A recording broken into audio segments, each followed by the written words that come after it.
Think of somebody going downhill in a car with no brakes. You can't jump out of the car and there's no reverse gear. At the bottom of the hill there's a cliff. Beyond the cliff, there's an endless abyss. So what does he do? He imagines billboards at the edge of the cliff so he doesn't see what's coming. That's us. We've decided not to think about death because it makes us unhappy.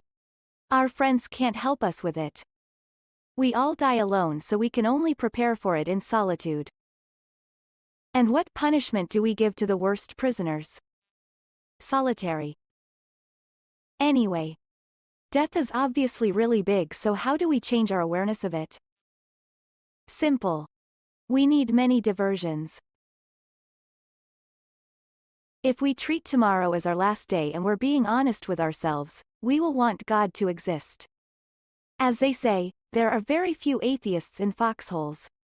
This is where Pascal's wager comes in. Blaise Pascal was a Christian apologist who lived to age 39 in the 17th century. Pascal was also a brilliant mathematician who's credited with inventing probability theory. He didn't try to prove God exists.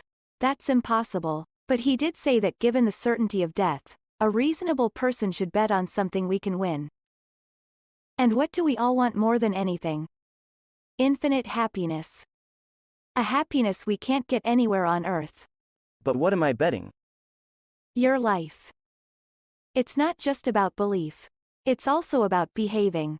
Maybe I shouldn't bet at all. Gambling is reckless. Especially with my life. Unless I know with 100% certainty, I shouldn't commit myself one way or the other.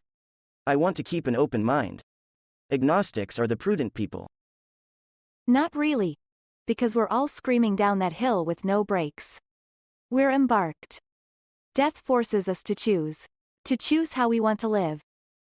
Indifference is the same as choosing atheism. Fine. I have to vote, so explain to me how this game works. You don't sound too excited, so let me try another game first.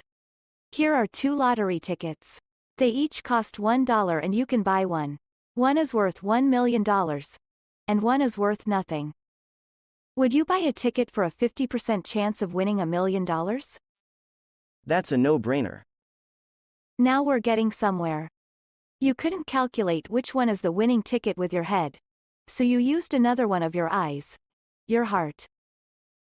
Your head wants truth and your heart wants happiness. So you decided to play an imprudent game of the heart. Likewise, Pascal says if you can't calculate whether God exists with your head, make this wager of the heart. Here's the special coin for our game. Only 2 objective possibilities, as you can see. You have no control if God exists or does not exist. This gives you 4 possible cases, as you can see. 2 cases are correct and 2 are incorrect. There are also 2 subjective possibilities. Either you believe God exists, or you don't. If God doesn't exist, there's no life after death. There's no heaven and no one will ever attain happiness. So it doesn't really matter how you bet. That cancels 2 of the cases. So only if God exists does it make a difference. This leaves 2 cases. God exists and you believe, or God exists and you don't believe. If God exists and you don't believe, you won't attain infinite happiness because God respects your freedom and won't force himself on you. So why not believe? So you're saying I should hedge my bet and act like I believe even if I don't? God is not demanding of the highest motives. If the only reason you'll believe is the wager, God will start there. He won't be satisfied, but he'll work with you. God's a father after all. A father is very easily pleased by his children but hardly ever satisfied. I think you're giving God's side very favorable odds at 50%.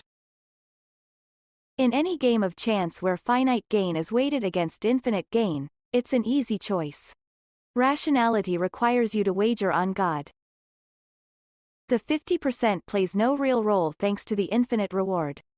Infinity always wins.